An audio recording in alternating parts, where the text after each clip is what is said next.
ছাত্রছাত্রীরা, আমরা নবম শ্রেণীর আগের যে অংশটা পড়েছিলাম সেটা ছিল সরল স্থায়ী কলা পর্যন্ত। আজকে আমরা জটিল স্থায়ী কলা থেকে আমাদের পড়া শুরু করব। নবম শ্রেণীর সকল ছাত্রছাত্রী যারা আমার এই ক্লাসগুলোকে ফলো করছো, তারা নবম শ্রেণীর পড়াশোনার ক্ষেত্রে উপকৃত হবে, তাই আশা রাখি প্রত্যেকেই আমার এই ইউটিউব চ্যানেল এটাকে ফলো করবে এবং সেখানে আমি বিভিন্ন বিষয়গুলো তোমাদের সুবিধার্থে পরপর বলে যাব। আজকে আমরা যেটা নিয়ে শুরু করব সেটা হচ্ছে জটিল স্থায়ী কলা। জটিল স্থায়ী কলা আমরা আগের দিনই বলেছিলাম যে স্থায়ী কলার কোষগুলি যদি আকার আকৃতিতে ভিন্ন হয় তখন তাকে আমরা জটিল কলা বলি। আর যেহেতু এটি স্থায়ী কলার আকার আকৃতিতে কোষগুলি ভিন্ন, তাই একে আমরা বলে থাকি জটিল স্থায়ী কলা। অর্থাৎ উদ্ভিদের ক্ষেত্রে জটিল স্থায়ী কলা বলতে আমরা প্রধানত জাইলেম এবং ফ্লোয়েম এই দুই কলাকে দেখতে পাই। জাইলেম এবং ফ্লোয়েম হলো আসলে সংবহন কলা, উদ্ভিদের সংবহন কলা। জাইলেমের মাধ্যমে ঊর্ধ্বমুখী সংবহন হয় এবং ফ্লোয়েমের মাধ্যমে নিম্নমুখী সংবহন অর্থাৎ খাদ্য পরিবহন হয়। জাইলেমের যদি উপাদানগুলো আমরা দেখি তাহলে দেখতে পাবো জাইলেমের উপাদানগুলি হচ্ছে ট্রাকিড, ট্রাকিয়া, জাইলেম প্যারেনকাইমা এবং জাইলেম তন্তু। অপরদিকে ফ্লোয়েমের যে উপাদানগুলি রয়েছে সেগুলি হচ্ছে সিগনল, সঙ্গীকোষ, ফ্লোয়েম প্যারেনকাইমা এবং ফ্লোয়েম তন্তু। এবং উভয় ক্ষেত্রেই আমরা দেখতে পাবো যে জাইলেমের অন্তর্গত যে কোষগুলি আছে অর্থাৎ tracheid, trachea, xylem parenchyma, xylem তন্তু, এগুলি আকার আকৃতিতে সম্পূর্ণ ভিন্ন। ফ্লোয়েমের ক্ষেত্রেও একই কথা আমরা বলতে পারি। ফলে যেহেতু কোষগুলি আকার আকৃতিতে ভিন্ন, তাই এদের আমরা জটিল স্থায়ী কলা বলি। বইয়ের মধ্যে দেখো 41 পাতায় জাইলেম এবং ফ্লোয়েমের পার্থক্য রয়েছে। এই পার্থক্যটা তোমরা পড়বে। এখানে অবস্থান, উপাদান, বৈশিষ্ট্য এবং কাজ এর ভিত্তিতে জাইলেম ফ্লোয়েমের পার্থক্য রয়েছে, তোমরা পড়বে। যদি কোনো রকম সমস্যা হয় তাহলে তোমরা পরবর্তীকালে আমার সঙ্গে যোগাযোগ করবে।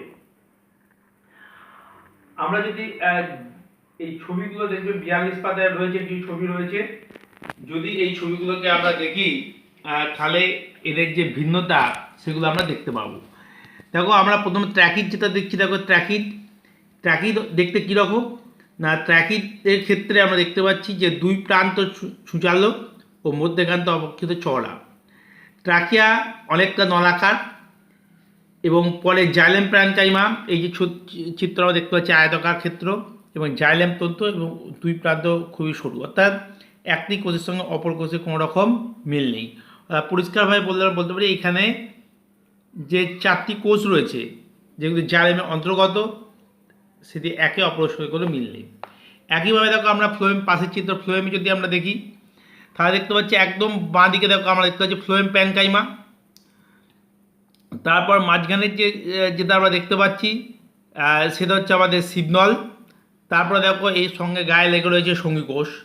তা সিগনল, সঙ্গীকোষ এবং ফ্লোয়েম প্যারেনকাইমা, ফ্লোয়েম তন্তু অবশ্যই এখানে দেখায়নি। যাই হোক, এই কোষগুলোকে আমরা যদি পাশাপাশি দেখি তাহলে দেখতে পাচ্ছি এগুলো কিন্তু একটি কোষ অপর কোষ থেকে পৃথক। এখানে দেখো যেটা দেখেছি হচ্ছে শিবছিদ্র। শিবছিদ্র বিষয়টা কি না, ফ্লোয়েমের যে সিগনল, সেই সিগনলের যে প্রস্থ প্রাচীর, এই যে এই জায়গাটা এই গ্রিন কালারের ছবি দেখা যাচ্ছে প্রস্থ প্রাচীর, এই প্রস্থ প্রাচীরে কিছু ছিদ্র থাকে যে ছিদ্রের মধ্যে খাদ্য যাতায়াত করতে পারে। এই ছিদ্রযুক্ত যে প্রস্থ প্রাচীর, সেই প্রস্থ প্রাচীরকে আমরা বলা হয় শিবপ্লেট, আর শিবপ্লেটের এই ছিদ্রগুলিকে শিবছিদ্র নামে পরিচিত। এরপর দেখো আমরা প্রাণীকলা নিয়ে আলোচনা করব। দেখো প্রাণীকলাকে আমরা প্রধানত চারটি ভাগে ভাগ করতে পারি। এবং প্রাণীকলার সংজ্ঞা হিসাবে যদি আমরা বলি, ওই সংজ্ঞা একই হবে যেটা উদ্ভিদ কলার ক্ষেত্রে আমরা পড়েছিলাম। উৎপত্তিগতভাবে এক এবং কার্যগতভাবে এক এবং সম বা বিষম আকৃতির প্রাণীকোষের সমষ্টি। শুধু প্রাণীকোষ কথা উল্লেখ করলে এই প্রাণীকলা হয়ে যাবে। প্রাণীকোষের সমষ্টিকে আমরা প্রাণীকলা বলব। প্রাণীকলা প্রধানত 4 প্রকার। প্রথমত হচ্ছে আবরণী কলা, যেটি আমাদের দেহের বাইরে এবং দেহস্থ বিভিন্ন অঙ্গ, যন্ত্র ও তন্ত্রের বাইরে আবরণ সৃষ্টি করে। এরপর হচ্ছে যোগকলা, যেটি আমাদের দেহ মধ্যস্থ বিভিন্ন অঙ্গ, যন্ত্র ও তন্ত্রের মধ্যে যোগাযোগ রক্ষার মাধ্যমে দেহের সমন্বয় সাধনের কাজ করে। তৃতীয় হচ্ছে পেশিকলা, যা আমাদের অস্থির সঙ্গে যুক্ত থেকে আমাদের দেহ সৌষ্ঠব দান করে, দেহের নির্দিষ্ট আকার আকৃতি প্রদান করে এবং চলন কমানো সাহায্য করে। এবং সবচেয়ে গুরুত্বপূর্ণ চতুর্থ কলা হচ্ছে স্নায়ুকলা, যা স্নায়ুতন্ত্র তৈরির মাধ্যমে আমাদের দেহের মধ্যে ভৌত সমন্বয় ব্যবস্থা অথবা স্নায়বিক সমন্বয় ব্যবস্থা গড়ে তোলে, যার মাধ্যমে আমরা দেহের বিভিন্ন অঙ্গ, যন্ত্র, তন্ত্রের মাধ্যমে সঠিক সমন্বয় সাধন করতে পারি। যাই হোক, এখন আমরা প্রথমে আবরণী কলা নিয়ে শুরু করব। আবরণী কলা নাম থেকেই আমরা বুঝতে পারছি যে এই কলার প্রধান কাজ হবে আবরণ সৃষ্টি করা। কোথায় আবরণ সৃষ্টি করবে? না, দেহের বাইরে আবরণ সৃষ্টি করতে পারে, যে কোনো অঙ্গ তার বহিরাবরণ সৃষ্টি করতে পারে, অর্থাৎ দেহের বাইরে আবরণ, দেহ মধ্যস্থ বিভিন্ন অঙ্গের বহিরাবরণ, অথবা তাদের অন্ত আবরণ, বিভিন্ন অঙ্গ অন্ত আবরণ, সেটাও সৃষ্টি করতে পারে আবরণী কলা। আমাদের বইয়ের মধ্যে দেখো ছকের আকারে, তোমাদের সিলেবাসে যেভাবে আছে সারণীর আকারে এদিকে বলা আছে। প্রথমে দেখো অবস্থান, আবরণী কলার অবস্থানে বলা আছে এই কলার ত্বক বিভিন্ন অঙ্গ ও তন্ত্রের মুক্ত তলে অবস্থিত। যদি এর গঠনগত বৈশিষ্ট্য দেখি তাহলে প্রথমেই যা দেখবো যে এই কলাতে একটি ভিত্তি পর্দা আছে। ভিত্তি পর্দা মানে কলার একটি স্তর, যে স্তরের ওপর এই কলার কোষগুলি একের পর এক সজ্জিত আছে। এখন এই স্তরের ওপর যে কোষগুলি সজ্জিত আছে, অর্থাৎ ভিত্তি পর্দার উপর যে কোষগুলি সজ্জিত আছে, সেই কোষগুলি কয়টি স্তরে সজ্জিত আছে? যদি একটি স্তরে সজ্জিত থাকে তখন তাকে আমরা বলবো সরল আবরণী কলা।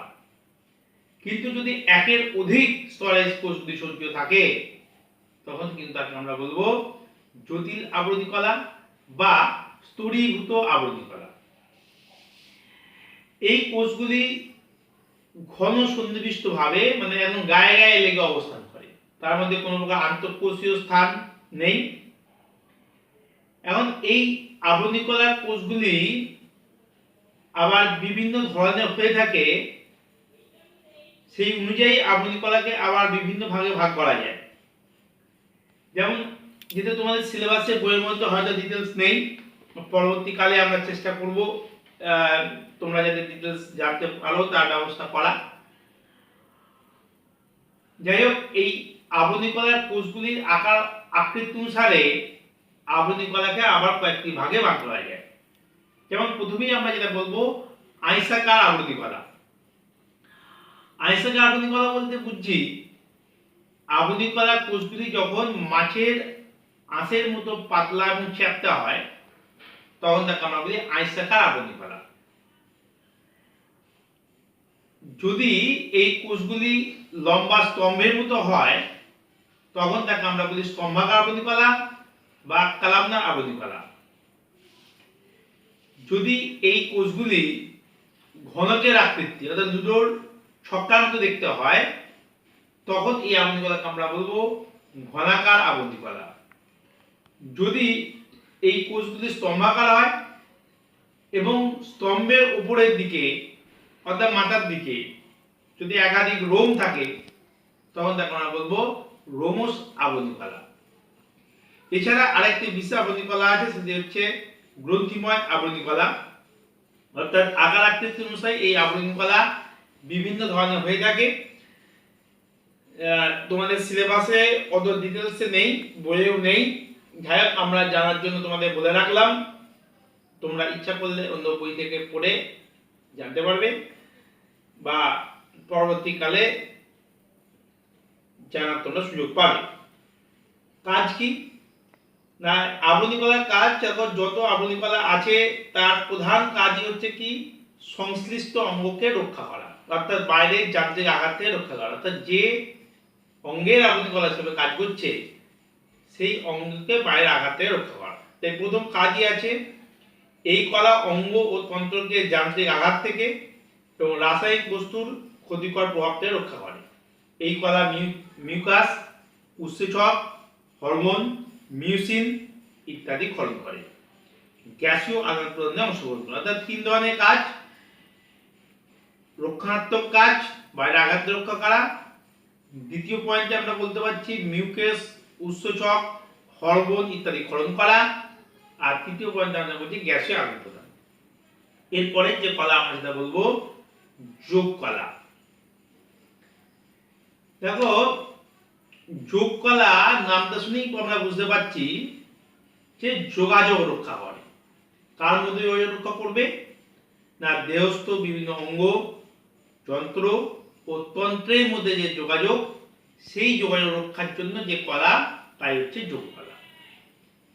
যোগ কলার যদি আমরা বৈশিষ্ট্যগুলো দেখি তাহলে কি দেখতে পাবো? যে এই কলাতে কিন্তু কোনো ভিত্তি পর্দা বা ভিত্তি স্তর কিন্তু নেই। যেটা আমরা আগে আবরণী কলা দেখলাম, একটি ভিত্তি পর্দা রয়েছে, তার উপর কোষগুলি পর্ব সজ্জিত রয়েছে, কিন্তু এখানে কোনো ভিত্তি পর্দা বা ভিত্তি স্তর কিন্তু নেই। এই কলা ভ্রূণের মেসোদ্যাম থেকে উৎপত্তি লাভ করে। মেসোদ্যাম জিনিসটা কি? না, যখন উন্নত জীবের ভ্রূণ তৈরি হয় তখন ভ্রূণের 3টি স্তর থাকে। একদম বাইরের স্তরকে বলে এক্টোদাম, মাঝের স্তরকে বলে মেসোদ্যাম, আর ভিতরের স্তরকে বলে এন্ডোদাম। এই বাইরের এক্টোদাম থেকে আমাদের কি উৎপন্ন হয়? না, বহিষ্ঠ বিভিন্ন অঙ্গ, চুল, নখ, শিং এই সমস্ত উৎপন্ন হয়, বৈতক ইত্যাদি। আর মাঝের স্তর থেকে আমাদের দেহের বিভিন্ন আন্তঃযন্ত্র এবং এই যোগ কলা উৎপত্তি লাভ করে। আর ভেতরের স্তর থেকে আমাদের দেহের মধ্যস্থ বিভিন্ন অঙ্গের অন্তঃস্থ অঙ্গের উৎপত্তি লাভ করে। তা আমাদের এই যোগ কলা এই মেসোদ্যাম থেকে উৎপত্তি লাভ করে। এটি যোগ কলার একটি গুরুত্বপূর্ণ বৈশিষ্ট্য। তৃতীয় হচ্ছে ধাত্র, যে এই কলায় কোষ অপেক্ষা ধাত্রের পরিমাণ বেশি। ধাত্র কি? না, যার মধ্যে কোষগুলি ভাস্বর অবস্থায় থাকে। ধাত্রের পরিমাণ বেশি বলে এই ধাত্রের সাহায্যে এরা এক অঙ্গের সঙ্গে অপর অঙ্গের যোগাযোগ রক্ষা করে। এখন যোগ কলার ধাত্র কিরূপ হবে তার উপর নির্ভর করে যোগ কলা আবার 3 প্রকার: কঠিন যোগ কলা, নমনীয় যোগ কলা বা তরুণাস্থিময় যোগ কলা, এবং তৃতীয় হচ্ছে গিয়ে তরল যোগ কলা। আমাদের যোগ কলা বলতে স্বাভাবিকভাবেই রক্ত এবং লসিকার কথা আমাদের মনে পড়ে। রক্ত এবং লসিকা অবশ্যই যোগ কলা, কিন্তু সেটি তরল যোগ কলা, কারণ এর ধাত্রটি তরল, ফলে এর দেহের মধ্যস্থ যন্ত্র তন্ত্রের মধ্যে খুব ভালোভাবে যোগাযোগ রক্ষা করতে পারে। তাই বলে সব যোগ কলায় যে তরল হবে এরকম কিন্তু না, নয়। দেখো, আমাদের সবচেয়ে কঠিন যোগ কলাও আছে, যেমন হাড়। হাড় কিন্তু একটি যোগ কলা, কিন্তু সেখানে যে ধাত্র সেটা কিন্তু কঠিন। আবার তরুণাস্থিও একটি যোগ কলা, যেখানে ধাত্রটি খুব কঠিনও নয় আবার তরলও নয়, মধ্যবর্তী, তাই লিখব নমনীয় যোগ কলা। অর্থাৎ এই যোগ কলার ধাত্র যেরকম হবে সেই অনুযায়ী আমাদের যোগ কলা 3 প্রকার হবে: তরল হলে তরল যোগ কলা, নমনীয় হলে নমনীয় যোগ কলা, আর কঠিন হলে কঠিন যোগ কলা। তবে এর কাজে এবার আমরা আসি। এই কলা মেনলি কি কাজ? বিভিন্ন অঙ্গ যন্ত্রের মধ্যে যোগাযোগ রক্ষা করে। যোগ কলা সারা দেহের কোষে পুষ্টি প্রদান করে, শ্বাসবস্তু পরিবহন করে। প্রধানত এটি তরল যোগ কলার কথা বলছে। রক্ত লসিকা, যা সারা দেহে আমাদের খাদ্য এবং খাদ্যের সারা অংশকে বহন করে নিয়ে যায়, অক্সিজেন হরমোনকে পরিবহন করে নিয়ে যায়। আর অস্থি কলা তৃতীয় পয়েন্টে বলছে, হাড়ের কথা বলছে, প্রাণীদের ভার বহন করে এবং দেহের পরিকাঠামো গঠন করে। এরপর আমরা যে কলায় আসবো পেশি কলা। পেশি কলা বলতেই আমরা বুঝি সেই কলা যা আমাদের দেহের অস্থির সঙ্গে প্রত্যক্ষ বা পরোক্ষভাবে যুক্ত থাকে। অস্থির সঙ্গে যুক্ত থাকে বলে এই পেশি আমাদের অস্থিকে নরণচরণে গুরুত্বপূর্ণ ভূমিকা গ্রহণ করে থাকে। এখন পেশি কলা বলতে আমরা বুঝি এমন একটি কলা যা আমার হাড়ের সঙ্গে যুক্ত হয়ে আমার দেহতে একটা নির্দিষ্ট আকৃতি প্রদান করে, বা আমাদের যে দেহ সৌষ্ঠব সেই দেহ সৌষ্ঠব দান করে। দেখো অবস্থান, দেখো দেহের বিভিন্ন অস্থির সঙ্গে সংলগ্নভাবে এই কলা প্রধানত থাকে। হৃৎপিণ্ডে থাকে, এখানে হৃৎপিণ্ডে পেশি রয়েছে। বিভিন্ন আন্তর্যন্ত্র মধ্যেও এই কলা আমাদের দেখতে পাওয়া যায়। গঠনগত বস্তু দেখো, পেশি কলা পেশি কোষ দিয়ে তৈরি। এই পেশি কোষগুলিতে এক বা একাধিক নিউক্লিয়াস থাকে, অর্থাৎ পেশি কোষগুলি বহু নিউক্লিয়াস যুক্ত। এটা কিন্তু মনে রাখতে হবে। পেশি কোষে আবরণীকে সার্কোলেমা এবং সাইটোপ্লাজমকে সার্কোপ্লাজম বলে। তাহলে এই যে একটা অবজেক্টিভ প্রশ্ন, 1 নম্বরের কোশ্চেনে আসবে সার্কোলেমা কি বা সার্কোপ্লাজম কি। তা পেশি কোষের যে আবরণ তার নাম সার্কোলেমা, আর পেশি কোষের যে ধাত্র বা তরল সাইটোপ্লাজম সেটাকে আমরা বলছি সার্কোপ্লাজম। পেশি তন্তু শাখাহীন বা শাখান্বিত, এটা একটা মনে রাখতে হবে। পেশি কোষ আর পেশি তন্তু কিন্তু একই জিনিস।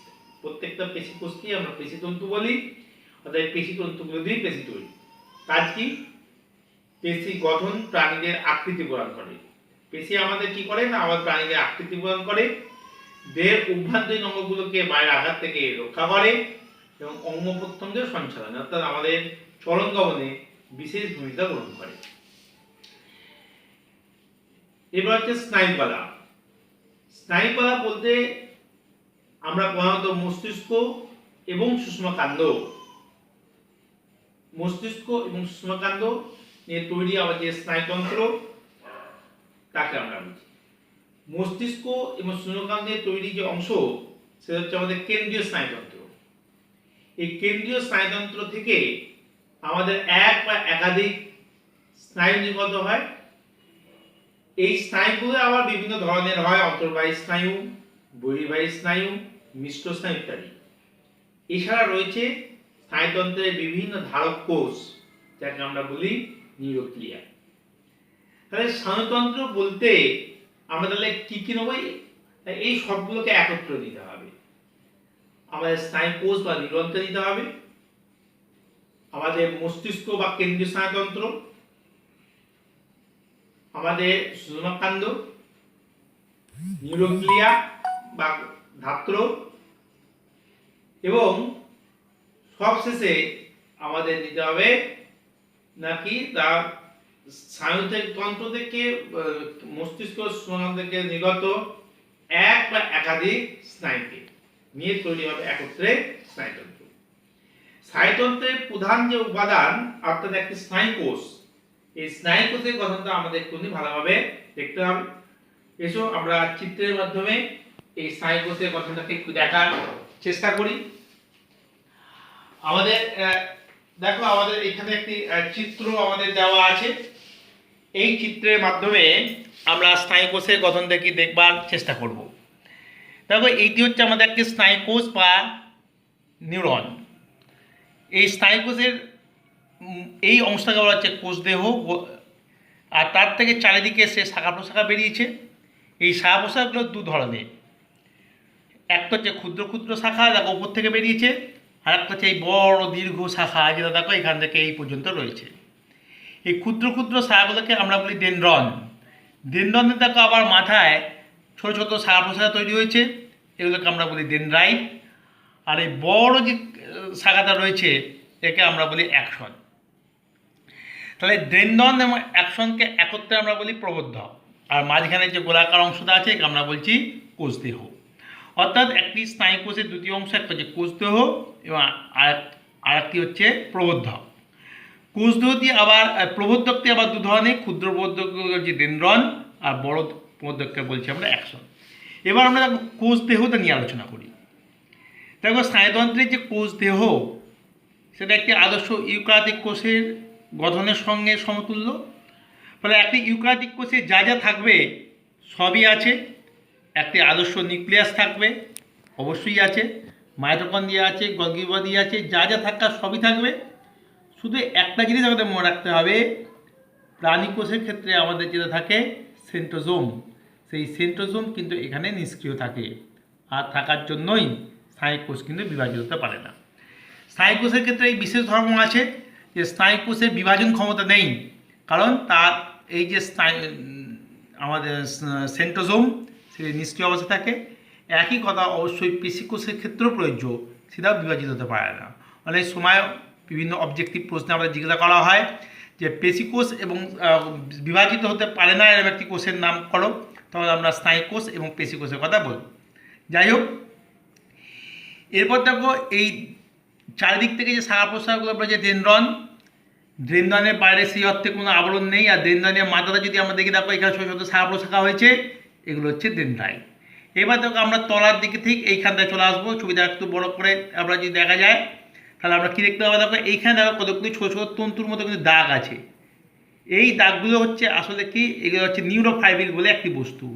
আর চারিদিকে দেখো এখানে কতগুলো মোটা মোটা অপেক্ষাকৃত পুরু বিন্দু দেখা যাচ্ছে, এগুলোকে বলছে নিসেল দানা। তাহলে এই যে যেখানে এই নিউরোফাইব্রিল রয়েছে, এইখান থেকে হচ্ছে অ্যাকশনের শুরু। এই জায়গাটাকে আমরা বলছি অ্যাকশন হিলাও। অ্যাকশনের দেখো এই গায়ের মধ্যে দেখো এই যে জিনিসগুলো রয়েছে, এগুলো আসলে কি, দেখো অ্যাকশনটা একটা লম্বা নল, সেটা বাইরে থেকে ভেতর দিকে তিনটে আবরণ দ্বারা আবৃত আছে। একদম যে বাইরের আবরণ তাকে আমরা বলছি নিউরোলেমা। দেখো বাইরের যে আবরণ তাকে আমরা বলছি নিউরোলেমা। দেখো এই অংশটা যেটা আমরা বলছি নিউরোলেমা। আর তার মাঝখানের যে আবরণ তাকে আমরা বলছি মায়োলিন সিদ, এবং ভিতরের যে আবরণ তাকে আমরা বলছি অ্যাক্সোলেমা। এখন একটি গোলাকার জিনিসকে আমরা তিনটে আবরণ আছে কীভাবে দেখাবো, আমরা কী করেছি, এই গোলাকার নলাকার অংশ থেকে এইভাবে আমরা কেটে দিয়েছি, কেটে তার আবরণ পর্দাগুলোকে বাইরে ওপেন করে দিয়েছি। বাইরে যে আমরা ওপেন করে দিয়েছি তখন একদম বাইরে নিউরোলেমা দেখতে পাচ্ছি। নিউরোলেমা খুব পাতলা আবরণ, তার ভেতরের দিকে কিন্তু একসময় খুব পাতলা আবরণ, কিন্তু ভেতরের মাঝামাঝি জায়গায় নিউরোলেমা একসময় মাঝামাঝি জায়গায় যে অংশটা কালো করা আছে, এই অংশে যে আবরণটা রয়েছে তার নাম মায়োলিন সিদ। এটা কিন্তু একটি পুরু চর্বি নির্মিত স্থান, এবং এই মায়োলিন সিদ কিন্তু মাঝে মাঝে নেই। যে জায়গাগুলোতে নেই সেখানে নিউরোলেমা এবং একসময় মাঝে মাঝে থেকে গেছে, তবে খাজ সৃষ্টি হয়েছে। এই খাজকোলায় র্যানভিয়ারের পর্ব, বিজ্ঞানী র্যানভিয়ার প্রথম এটা আবিষ্কার করেছেন, তাই জন্য হচ্ছে র্যানভিয়ার পর্ব। আরেকটু উপরে এখানে তোমরা যদি ভালো করে দেখো, একটু বড় করে দেখো, দেখতে পাবে এখানে একটি অপেক্ষা উঁচু স্থান রয়েছে। এটা আসলে কি, এর নাম সোয়ান কোষ। অর্থাৎ বাইরের দিকে নিউরোলেমা এবং ভেতর দিকে মায়োলিন সিদ, এর মধ্যবর্তী স্থানে একটি ডিম্বাকৃতি কোষ আছে, এই কোষটি সোয়ান কোষ। এর সঠিক কাজ এখনো পর্যন্ত জানা যায়নি। অনেক বইয়ের লেখা থাকলেও তা সেইভাবে গবেষণামূলক স্তরেই রয়েছে, এর কাজ এখনও পর্যন্ত সঠিকভাবে জানা যায়নি। এরপর দেখো একদম তলার দিকে আমরা চলে আসি। তলার দিকে আমাদের যেটা রয়েছে দেখো নাম নগ্ন স্নায়ুতন্ত্র, অর্থাৎ শেষ প্রান্তটা এসে নিউরনের শেষ, ডেনড্রনের অ্যাকশনের শেষ প্রান্তটা এসে অসংখ্য শাখা প্রশাখায় বিভক্ত হয়েছে এবং ব্রাশের মতো আকৃতি ধারণ করেছে, এবং তার শেষ প্রান্তে কতগুলো বিন্দুবৎ থলির মতো অংশ রয়েছে, এগুলো হচ্ছে নগ্ন স্নায়ুতন্ত্র।